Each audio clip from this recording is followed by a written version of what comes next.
Ya, pemirsa, Kementerian Investasi Badan Koordinasi Penanaman Modal mencatat realisasi investasi di industri pengolahan atau manufaktur pada semester 1 tahun 2020 ini tumbuh double digit.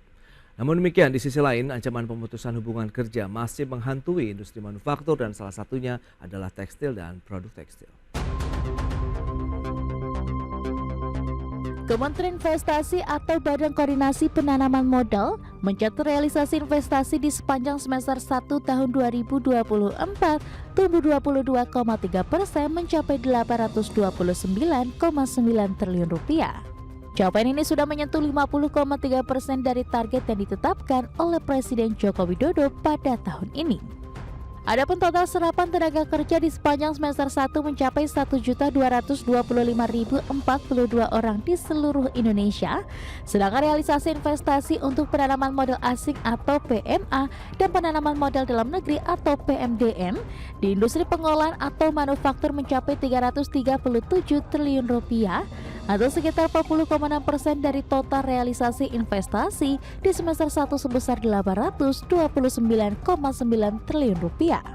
Sementara itu, Menteri Investasi atau Kepala BKPM Bahlil Lahadalia mengatakan, kondisi pemutusan hubungan kerja yang terjadi sejumlah lokasi disebabkan adanya relokasi pabrik ke daerah lain dan ada pabrik yang tutup akibat kondisi permesinan yang sudah tua. Benar apa yang disampaikan terjadi PHK di beberapa tempat, khususnya di daerah Jawa Barat. PHK-nya ini ada dua. Satu adalah relokasi pabrik dari Jawa Barat ke daerah lain, di daerah Jawa itu ada temukan. Ada juga yang memang pabriknya ditutup. Masalahnya ada dua. Mesinnya tua, yang kedua biaya ekonominya udah tinggi dibandingkan dengan negara-negara lain. Nah, ini juga terkait dengan produktivitas kerja kita. Jadi sebenarnya kita ini harus mencari jalan tengah. Hak-hak buruh tetap kita perhatikan, tapi buruh juga harus memperhatikan keberlangsungan perusahaan. Kalau ini tutup, ya rugi kita semua. Bahlil menegaskan kondisi ini juga menjadi tantangan bagi pemerintah untuk memberikan dukungan yang sesuai untuk industri tersebut. Salah satunya terkait dengan akses pembiayaan dari perbankan untuk membiayai peremajaan mesin industri. Selain itu masih ada investasi baru yang muncul di wilayah lain dan berkontribusi dalam menyerap tenaga kerja. Dari Jakarta, Tim Liputan IDX Channel. Baik pemirsa, untuk membahas tema kita kali ini terkait dengan ancaman PHK di tengah kenaikan investasi sektor manufaktur, kita sudah tersambung melalui Zoom bersama dengan Bapak Retma Gita Wirawasta. Beliau adalah Ketua Umum Asosiasi Produsen Serat Benang Filamen Indonesia, dan juga Mas Ahmad Heri Firdaus, peneliti Pusat Industri, Perdagangan dan Investasi Indef. Selamat pagi Pak Retma dan Mas Heri. Pagi Mas. Ya, salam sehat.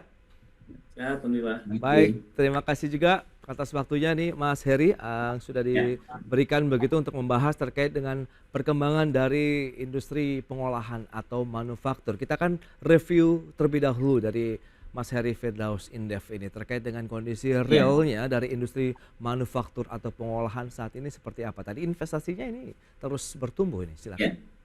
Ya, jadi kalau kita lihat secara agregat ya memang mengalami peningkatan realisasi investasi, tadi disebutkan sudah sekitar 22%, kemudian juga terjadi peningkatan penyerapan tenaga kerja secara agregat.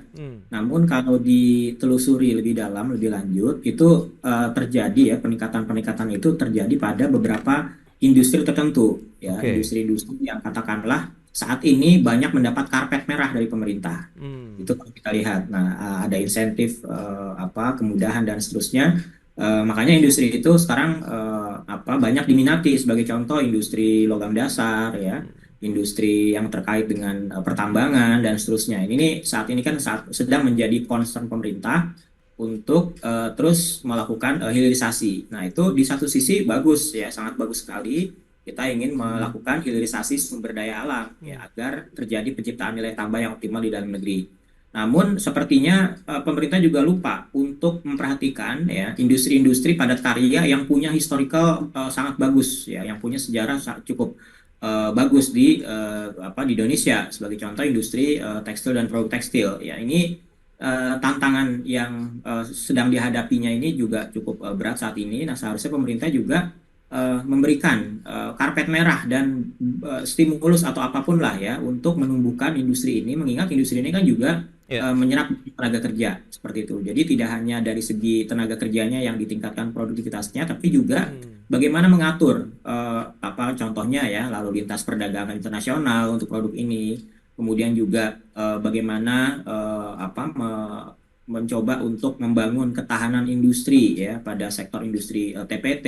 Ya, ini kan juga perlu dilakukan ya mengingat industri ini juga banyak sekali menyerap tenaga kerja. Jadi tidak hanya Ya. industri baru tadi yang datang, tapi juga yang lama harus tetap diperhatikan gitu. Baik, itu dia analisis yang menarik kalau kita lihat dari industri manufaktur kita begitu. Memang ada yang mendapatkan karpet merah, tapi mungkin ada yang belum mendapatkan perhatian khusus. Nah, ini dia tadi sudah disebutkan tekstil dan produk tekstil.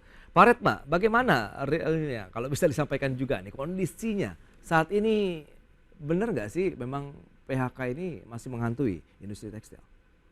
Ya, PHK masih menghantui ya. Kalau bahkan trennya kan udah berubah sekarang trennya. Oke. Kalau di 2023 kan trennya PHK. Kalau sekarang trennya PHK sekalian tutup pabrik.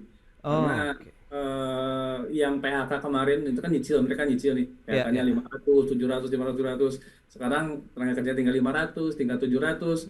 Ya, Hmm. sekalian tutup pabriknya gitu. Jadi trennya sudah bergeser pada tutup pabrik. Nah, beberapa perusahaan yang masih bertahan, yang cash flow-nya juga masih cukup lumayan ya. Jadi dia masih bisa bertahan dengan utilisasinya maksimal sih sekitar 60-70% gitu. Bahkan ada yang sampai sekitar 30-35% gitu.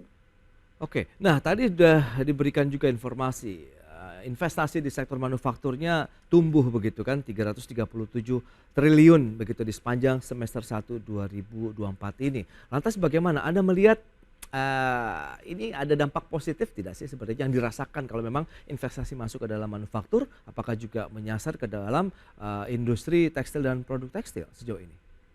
Ya investasi kalau di tekstil pasti ada ya, Hmm, terutama investasi-investasi yang terkait dengan sustainable manufaktur ya, maksudnya hmm, ke wilayah-wilayah yang untuk pengolahan-pengolahan bahan baku recycle kalau di kami ya, ya, itu masih tetap jalan karena marketnya juga masih cukup baik gitu ya, terutama untuk ekspor kan juga sekarang buyer nyarinya yang bahan baku recycle. Nah, tapi itu kan belum hanya beberapa perusahaan yang mampu melakukan itu, terutama yang cash flow-nya masih cukup besar atau perusahaan hmm,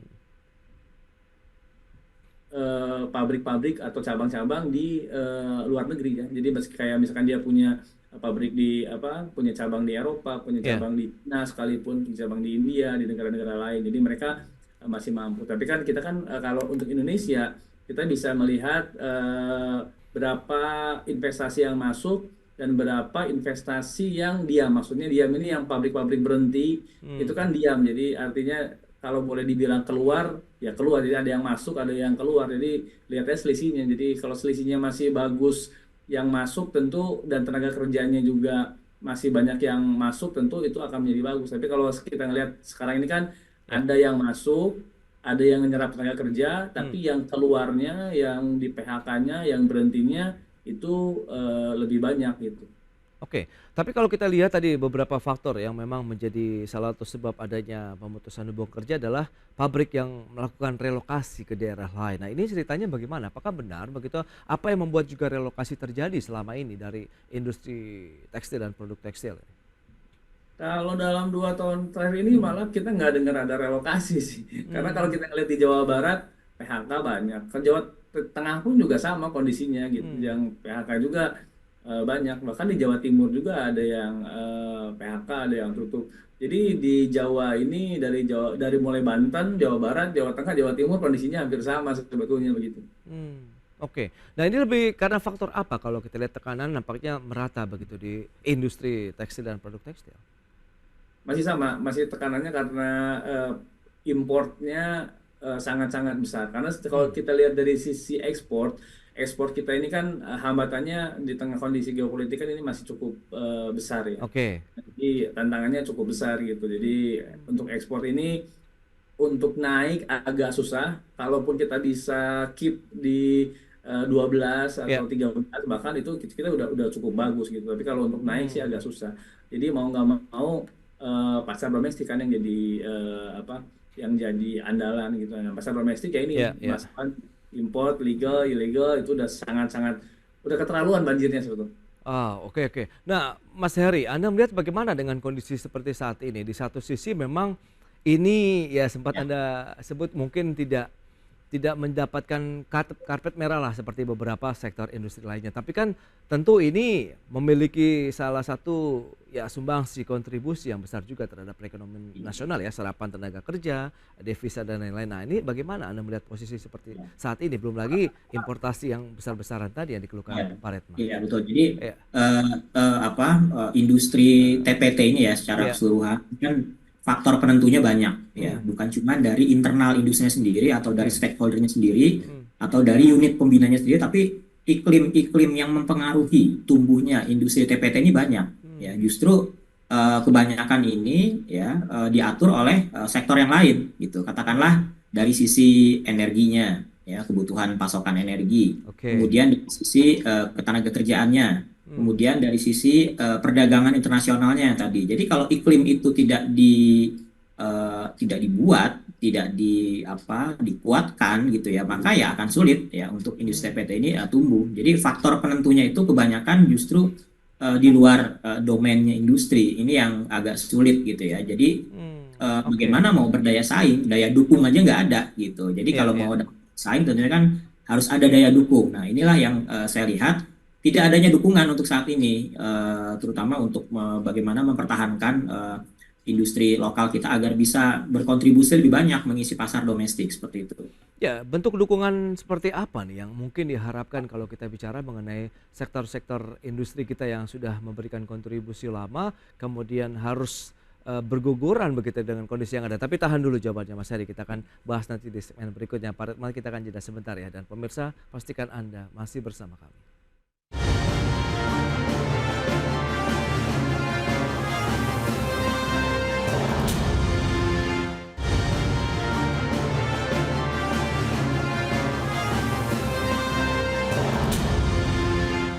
Baik, pemirsa, kita akan lanjutkan kembali perbincangan menarik ini dari sektor manufaktur ataupun pengolahan khususnya industri tekstil dan juga produk tekstil. Tadi sempat disampaikan oleh Mas Ahmad Heri Firdaus dari Indef terkait dengan dukungan. Nah, dukungan ini dalam bentuk apa yang sebaiknya diberikan begitu oleh pemerintah untuk bisa ada asas kesetaraan lah antara industri di Indonesia, antara yang Anda katakan tadi mendapatkan karpet merah, yang mungkin tadi belum sempat tergelar nih karpet merahnya, silakan. Iya, sebagai contoh sekarang Ya. perlu diketahui dulu ya penyebab dari banyaknya PHK atau tutupnya perusahaan-perusahaan di TPT Hmm, ini penyebabnya karena apa? Ya, tentu kan ini ada triggernya, ada penyebabnya. Nah, ya. inilah yang harus diurai Hmm, penyebabnya apa?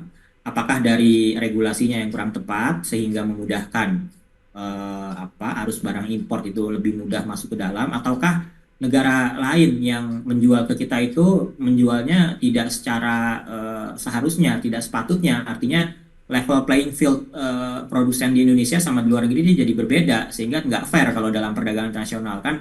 Prinsip perdagangan internasional itu kan harus mengedepankan fairness ya, oke. harus level playing fieldnya sama. Nah ini yang harus dibuat, harus dicari oleh pemerintah gimana caranya agar itu bisa terjadi. Nah sehingga aturan yang dibuat juga mendukung ya industri dalam negeri khususnya yang banyak menyerap tenaga kerja ini. Jadi kalau kita lihat dari sisi percaturan perdagangan internasional, Ya, ini kan banyak negara-negara lain menjadi produsen tekstil yang sejenis yang dengan yang kita buat sebenarnya. Nah ini oke. juga perlu diantisipasi juga ya kebijakan-kebijakan negara lain untuk menjual barangnya ke negara kita seperti itu. Baik, nah bicara mengenai tantangan yang sering kali kita dengar begitu, mesin yang sudah tua, kemudian bagaimana teknologinya sendiri dan juga SDM ini bagaimana? Sementara ini kan juga salah satu industri yang menyerap banyak tenaga kerja, meskipun data dari Kementerian Investasi serapan tenaga kerja di semester 1 ini juga mengalami kenaikan yang signifikan begitu. Silakan, Pak Heri. Ya, jadi program seperti restrukturisasi permesinan gitu ini tetap harus terus dijalankan, bahkan diperbanyak dan harus tepat sasaran ya. Jadi industri-industri yang memang katakanlah alat modalnya atau barang modalnya dia sudah tidak produktif atau sudah tidak efisien. Nah, ini kan perlu ada dukungan dari pemerintah, ada program-program restrukturisasi ini terus harus diperkuat, diperbanyak. Nah, jadi perlu ada dukungan dari lintas sektor agar industri ini juga bisa tetap bisa menjaga daya saingnya. Jadi itu yang harus dilakukan, keseimbangan antara kebijakan bagaimana mengantisipasi ya banjirnya produk impor sejenis gitu ya, Oke. yang itu memang ternyata bisa mengganggu keseimbangan, dan juga kebijakan dari dalam negerinya bagaimana mendukung industri ini bisa semakin katakanlah tetap efisien ya, atau meningkatkan efisiensinya, bisa tetap produktif ya kan. Ada program-program restrukturisasi ini sebenarnya sudah ada, tapi harus terus diperbanyak, diperkuat, dan juga harus diinventarisir nih sebenarnya input produksi yang cukup menentukan ini apa. Katakanlah biaya energi atau listrik, apakah industri ini perlu misalnya ada diskon tarif listrik pada jam-jam tertentu. Nah, itu kan juga bisa membantu saya rasa ya untuk meningkatkan produktivitas. Nah, kalau kita lihat negara lain ternyata juga banyak dibantu oleh pemerintahnya gitu ya, industri TPT-nya. Nah, sebenarnya kita dibantu juga, saya rasa itu ya, malah Oke. ada kebijakan yang ini justru mungkin bisa menjadi lambat gitu ya. Ini harus diperhatikan. Baik Mas Heri. Nah, lantas uluran tangan seperti apa yang sudah dirasakan nih Pak Retma dari industri tekstil dan produk tekstil selama ini yang sudah diberikan? Restrukturisasi permesinan, mungkin tadi juga sampaikan bagaimana akses perbankan juga diberikan. Apakah sudah dirasakan manfaatnya atau memang belum terrealisasi sih? Ya memang ini kan kayak restrukturisasi permesinan sejak 2016 kan sudah berhenti ya. Oke. State kan udah nggak ada lagi. Ada sih tapi nggak signifikan sih, nilainya sangat-sangat tidak signifikan. Oke. Jadi nggak bisa mendorong itu. Nah kalau dari sisi perbankan juga supportnya memang kurang, tapi saya kira wajar gitu ya kalau support dari perbankan kurang karena memang kondisi marketnya yang agak sulit. Jadi memang dari sekian banyak permasalahan di tekstil itu kan sepertinya ruwet ya, ada masalah mesin, masalah perbankan, masalah tenaga kerja, masalah teknologi, itu kan banyak masalah. Tapi kan sebetulnya mengerucutnya pada satu sebetulnya. Kalau kita punya market, Oke. pasarnya kita bisa jualan, artinya cash flow kita sehat, mau nggak mau kita pasti akan upgrade mesin. Mau nggak mau perbankan akan melihat bahwa industri ini sehat, dia pasti akan Oke. gitu ya. Jadi Iya, iya, masalah iya. satu ketika pemerintah ngasih kita marketnya dijaga, fairness-nya dijaga, saya kira sih itu permasalahan lainnya akan ikut gitu ya, berturut-turut bisa terselesaikan secara ikutannya. Nah, itu dia menarik. Mas Heri, nampaknya pelaku usaha TPT tidak terlalu membutuhkan bantuan yang sedemikian rupa begitu. Yang penting bagaimana membangun iklim usahanya, iklim investasinya begitu yang memang ya perlulah terhadap industri Ya. ini bagaimana Anda melihat? Apakah memang Ya. belum sesuai atau belum ideal saat ini? Ya, kalau saya rasa juga industri dalam negeri ini terus belajar gitu ya, Ya. terus meningkatkan kinerjanya agar semakin bisa berdaya saing lah ya setidaknya. Ya. Tapi ini juga harus didukung oleh pemerintah gitu ya, karena Hmm. banyak faktor yang menjadi determinan, justru ini bisa diatur oleh pemerintah. Nah, ini faktor-faktor inilah yang saya rasa juga menjadi salah satu kunci ya untuk bisa katakanlah dipermudah seperti itu ya. Seperti tadi contohnya untuk biaya listrik itu berapa persen dari cost produksinya, itu kan cukup tinggi seperti itu. Kemudian juga Oke. bagaimana logistiknya, logistik cost-nya ini kan juga cukup tinggi di kita. Nah, ini bisa nggak pemerintah mencoba bagaimana ya membuat atau regulasi atau seperti apalah gitu yang pada intinya ini bisa membantu agar terjadi daya saingnya itu terus membaik seperti itu. Karena dari sisi industrinya sudah berusaha, Ya, tapi dari ya. sisi pemerintah juga harus ini lagi. Baik, Pak Retma, lantas bagaimana dengan kebijakan-kebijakan safeguard, gitu, upaya-upaya untuk membentengi industri di dalam negeri, manufaktur, pengolahan dan lain-lain termasuk TPT begitu. Apakah sudah cukup efektif? Saya setuju sebetulnya dengan tadi bahwa ini kan daya saing sebetulnya Oke. awalnya permasalahannya di daya saing. Nah, Hmm. tapi begitu ikutannya ke sini, daya saingnya kita nggak bisa improve, barang-barang import juga banjir. Akhirnya kita perlu safeguard, perlu anti dumping ya, perlu protection gitu ya. Ya. Tapi di sisi lain sebetulnya kan masalah utamanya juga bukan di situ, karena kalau untuk safeguard, untuk anti dumping ya, petani niaga itu kan sifatnya proteksi. Tapi kalau masalah kita sekarang kan adalah yang ilegal. Jadi seberapa besar pun kita kasih proteksi, kalau yang ilegalnya ini enggak kita benahi, ini akan jadi apa? Akan jadi useless gitu ya. Jadi artinya yang ilegalnya harus dibenahi dulu, baru ya, kita bicara di masalah safeguard, anti dumping, proteksi. Di sisi lain baru kita lagi bicara masalah bagaimana caranya meningkatkan daya saing. Nah, kalau meningkatkan daya saing yang paling tepat adalah memberikan insentifnya di hulu, karena ketika memberikan insentif di hulu dia akan ada domino efeknya ke hilir. Kalau proteksi di hilir dia akan narik bahan ke hulunya.